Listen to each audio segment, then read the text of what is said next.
तर मित्रांनो, आज मी बनवली आहे कामावर चिकन दम बिर्याणी। त्यासाठी इथे घेतलेले आहे चिकन, हे आहे चिकनची आणि हा राईस शिजवून घेतलाय, कांदा तळून घेतलाय, केसर पण भिजवून घेतलंय,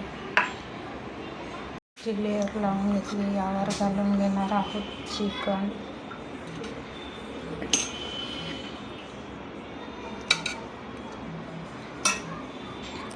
चिकन लावून घेतलं, यावर तळलेला थोडासा कांदा पण घालून घेणार आहोत, पुदिना घालून घेणार आहोत कट केलेला, परत याच्यावर राहिलेला राईस घालून घेणार आहोत। आपण पसरवून घ्यायचं आहे व्यवस्थित, राईस लावून घेतला आहे व्यवस्थित, केसरचं दूध बनवलेलं घालून घेऊया यावर,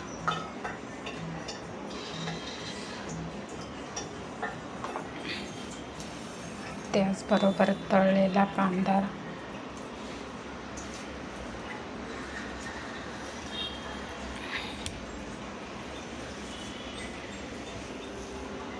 पुदिना पण घालून घेऊया। छान असं बिर्याणीवर लेअर लावून घेतले। ते मी तवा जाड असा गरम करत ठेवलाय, यावर कुकर ठेवून शिट्टी काढून ठेवणार आहे दमसाठी बिर्याणी। रसरशीत अशी बिर्याणी आपली बनवून तयार आहे। तुम्ही पूर्ण व्हिडिओ यूट्यूब चॅनलवर आहे मीरा ठोंबरे या नावानं, तुम्ही पण ह्याप्रमाणे बनवू शकता। व्हिडिओ आवडला तर लाईक करा, शेअर करा, सबस्क्राईब करा।